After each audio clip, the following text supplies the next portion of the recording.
Hello and welcome to this session, Learning Outcome B, Understand Different Perspectives on Change. Today, we will explore how different stakeholders perceive change within an organization.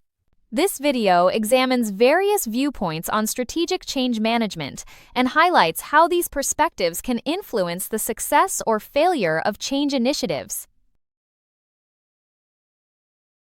Senior leaders focus on strategic and organizational survival.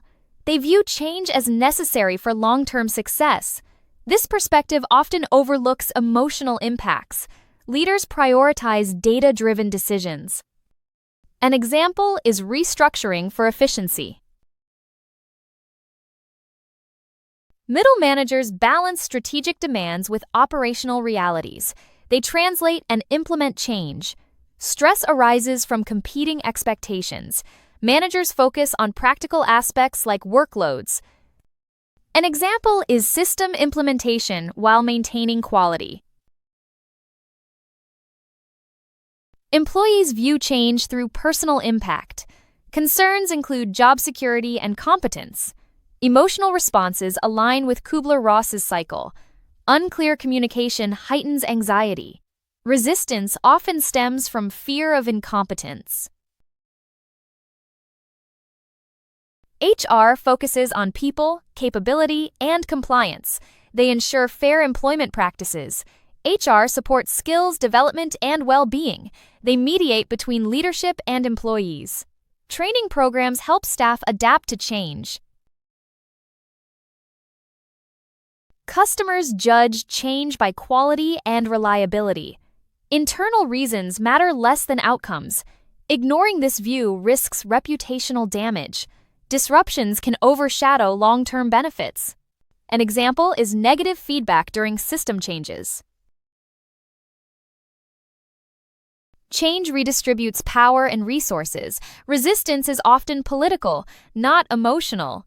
Burns and Burke-Litwin highlight status threats. Political behavior arises from control shifts. An example is opposition to flatter structures. Culture shapes change interpretation. Shine and McKinsey, 7S, highlight cultural influence. Conflicts with culture lead to resistance. Values and norms strongly affect behavior. Collaborative approaches may fail in hierarchical cultures. Management focuses on rational logic. Employees often respond emotionally. Both perspectives are valid and need addressing. Successful change management balances these views. Financially sound changes may fail due to emotional neglect. Informal networks influence change more than formal authority. Shine and Burns discuss this informal power. Trusted peers guide responses to change. Long-serving staff shape attitudes significantly.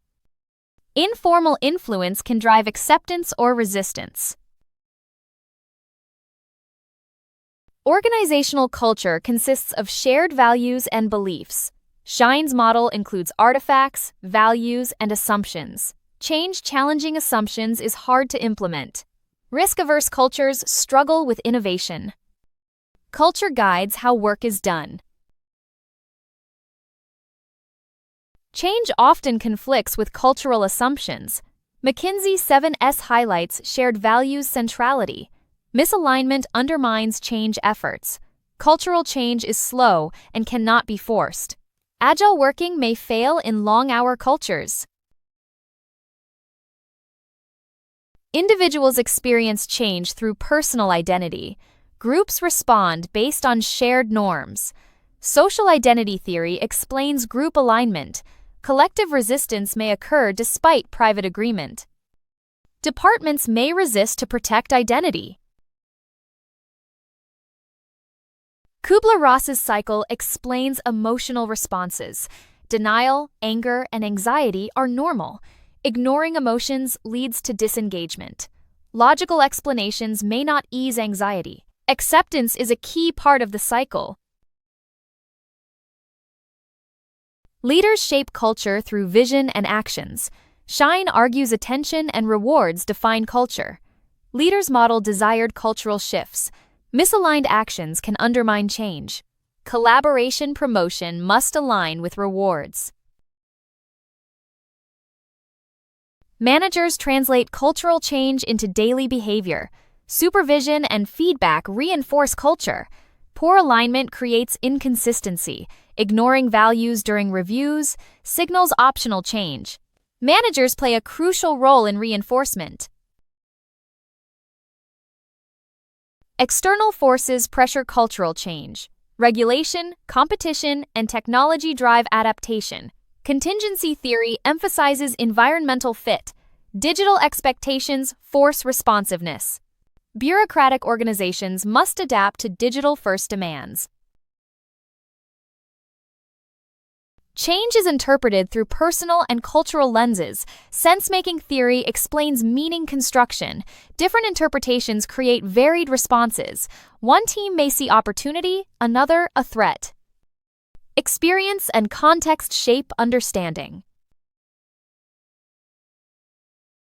Large organizations contain multiple subcultures. Shine recognizes subcultures as strengths and barriers. Competing identities can block unified change. Academic, administrative, and commercial teams may resist shared models.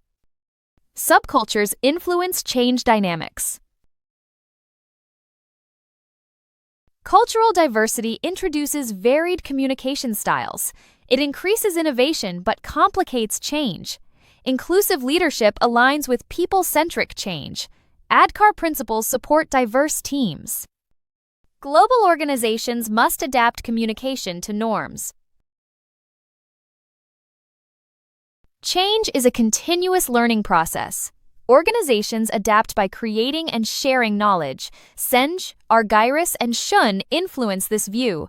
Learning involves systems thinking and personal mastery. Organizations thrive through dynamic learning.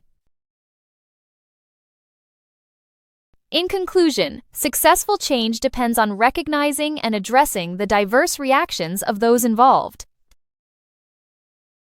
If you have any questions, please feel free to contact us on WhatsApp at 0748-436-1688. We look forward to seeing you at the next session. Thank you for your attention.